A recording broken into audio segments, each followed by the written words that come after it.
Let's make quick comment. नमस्कार, मैं हूं Rakhi Jain. Let's make quick comment में आपका स्वागत है। क्विक कमेंट में आज बात करेंगे दिल्ली के उस धमाके की जिसने लाल किले के पास शाम की हलचल को डर में बदल दिया। सोमवार की शाम लगभग 6:30 बजे दिल्ली के ऐतिहासिक लाल किला परिसर के नजदीक मेट्रो स्टेशन के बाहर एक कार में जोरदार धमाका हुआ। गाड़ी कुछ ही सेकंड में आग की लपटों में घिर गई और आसपास अफरा तफरी मच गई। चश्मदीदों के मुताबिक धमाका इतना तेज था कि आसपास की खिड़कियां हिल गईं, कई वाहन क्षतिग्रस्त हुए और सड़क पर चीख पुकार मच गई।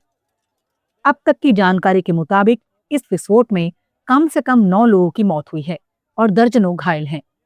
पुलिस, एनएसजी और फायर ब्रिगेड की टीमों ने तुरंत मोर्चा संभाल लिया और पूरे इलाके को घेर लिया। दिल्ली पुलिस का कहना है धमाका एक सफेद रंग की कार में हुआ जो लाल किला मेट्रो स्टेशन के गेट नंबर 1 के पास ट्रैफिक सिग्नल पर खड़ी थी। धमाके के बाद वाहन में आग लग गई और पास खड़ी 2 ऑटो और एक बाइक भी जल गई।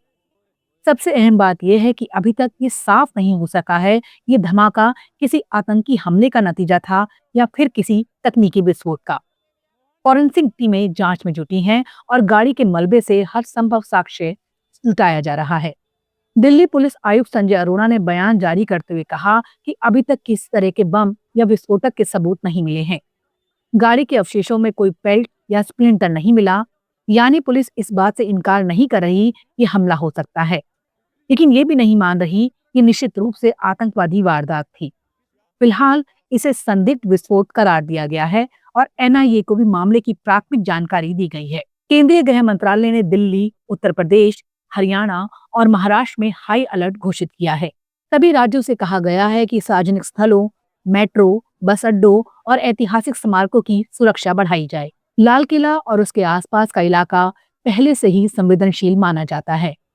हर साल स्वतंत्रता दिवस के मौके पर यहाँ प्रधानमंत्री का भाषण होता है और देश भर की सुरक्षा एजेंसियां इस क्षेत्र पर खास निगरानी रखती हैं। जांच एजेंसियों ने अब तक कई दिशाओं में जांच शुरू की है।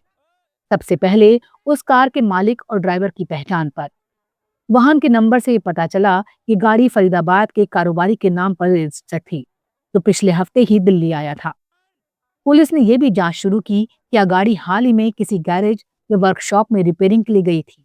एक संभावना यह भी मानी जा रही है कि गाड़ी में सिलेंडर ब्लास्ट या बैटरी शॉर्ट सर्किट की वजह से विस्फोट हुआ हो, लेकिन आसपास मिले धातु के टुकड़ों ने इस संभावना को पूरी तरह खारिज भी नहीं किया है कि ये कोई प्लान्ड एक्ट था। अब सवाल ये उठता है कि दिल्ली जैसे कड़े सुरक्षा घेराबंदी वाले इलाके में इस तरह का धमाका हुआ कैसे? लाल किला सिर्फ एक ऐतिहासिक स्मारक नहीं बल्कि भारत की सुरक्षा और गर्व का प्रतीक है। इससे पहले भी दिल्ली ऐसे धमाकों का दर्द झेल चुकी है। साल 2000 में लाल किला के पास 2 धमाके हुए थे जिसमें सेना के 3 जवान शहीद हुए थे।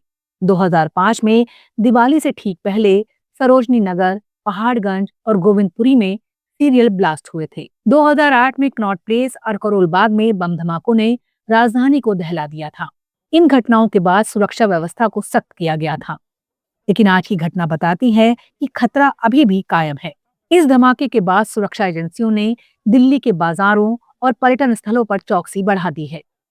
लाल किला, चांदनी चौक, जामा मस्जिद, राजघाट और इंडिया गेट जैसे इलाकों में तलाशी अभियान जारी है। आसपास के सीसीटीवी फुटेज खंगाले जा रहे हैं ताकि घटना से ठीक पहले और बाद के हर पल की तस्वीर सामने आ सके। राजनीतिक हलके में भी इस घटना ने चिंता बढ़ाई है।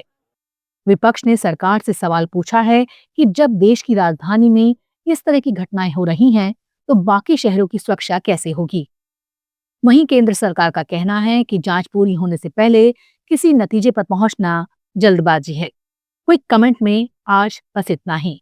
लाल किले के पास हुआ धमाका सिर्फ एक सुरक्षा घटना नहीं बल्कि एक चेतावनी है। ये याद दिलाता है कि सुरक्षा चाहे कितनी भी सख्त क्यों ना हो, कभी भी ढीली नहीं पड़नी चाहिए।